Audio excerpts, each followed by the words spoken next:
my brother introduced us to a family friend of ours then, who said that they wanted to create Mandela wines. And we said, not really interested in wine. We didn't really know anything about wine at that time.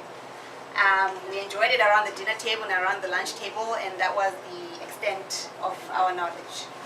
But my mom and I subsequently went and did our research into the wine industry. We visited different wineries. We read copious amounts of research in terms of, what this wine industry looked like. And one of the things that struck us when we went to the wineries was we always thought that the vine grew in a straight line. And we found that it actually doesn't grow in a straight line at all. It's sort of like weaves and bobs. And you'll see the winemakers talking to the vine. They're like, come on, babies, just hang on a little bit longer if it was too hot. And the winemaker or the viticulturalist was the one who actually, nurtured the vines. So we thought that was very similar to our family story, because our family story is not a straight and narrow family story. We've gone through our own set of challenges, but eventually the house of Mandela has produced this fine son of Africa and the world. And that's like the vine as well. If you take really good care of it, if you tend to it, it produces these great grapes, which eventually produce this great wine. So we thought that it would be a great conduit to use to tell our family story. And we didn't necessarily want to focus on one person, in Nelson Mandela, the man. We wanted to focus on the house of Mandela, because in African culture, the house is very important. It's where you learn all your values, and it's where you're grounded as a human being.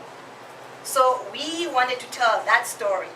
My grandfather learned his values from his parents and his grandparents and his elders. His elders learned their values the same way. So we wanted to tell that story without necessarily politicizing it. So we thought that wine was a great vehicle to enable us to tell our family story. And we hired a master of wine, and we said to her, because we're lending our name to this project, we want to showcase the best of what South Africa has to offer.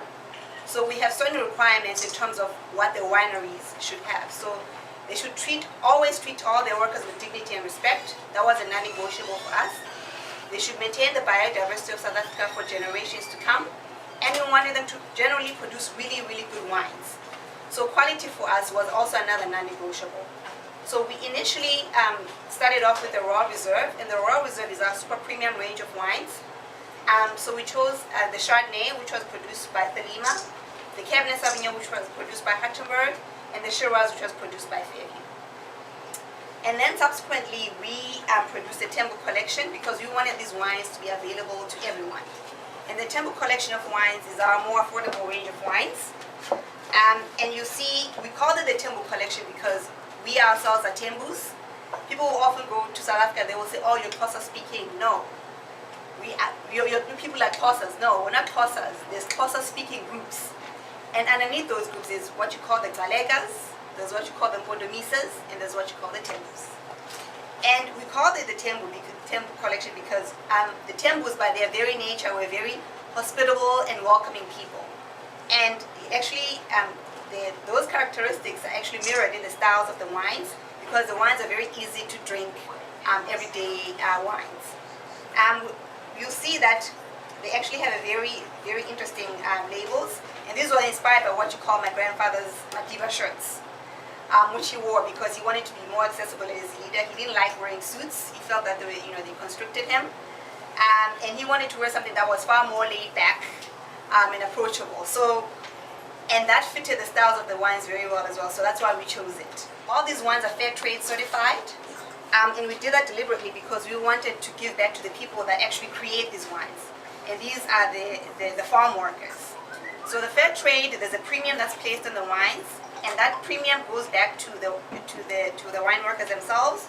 So it pays towards their education, it pays towards their housing. If they own a stake in the wine farm, it goes back to investing in that wine farm. So these are things that are very important to us, and it links directly to our House of Mandela Family Foundation. And we're hoping through this foundation that we can give back to our people in South Africa, but also encourage more young people to join in the wine industry, because in South Africa, as it currently stands, there are very, very, very few black winemakers, and there are even fewer black-owned businesses. So we're hoping that through this project, we'll inspire other black people in South Africa to enter the wine industry and make it a far more robust and diverse industry.